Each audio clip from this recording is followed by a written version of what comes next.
Sino rito yung minsan nakareceive kayo ng mga paninira sa inyo, gustong-gusto nyo ng lumaban? Gusto-gusto nyo ng patulan, isang post lang. Sino rito yung katulad ko? Isesend nyo na, binuran nyo pa.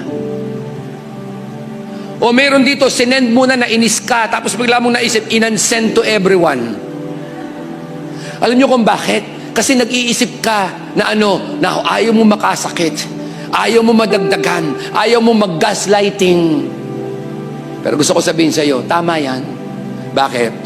Because if you refuse to speak for yourself, God will speak for you. Nili mong wag lumaban,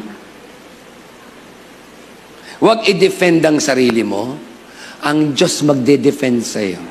And the anger of the Lord was kindled against him. Itong pinakamabigat. Look at this. And he departed. Sa galit ng Diyos, di pa tapos magsalita. Alam mo, napakasaklap nung tatalikuran ka ng Diyos. Saklap nung pare. Galit siya, di ba? Hindi nyo napansin, no? He departed.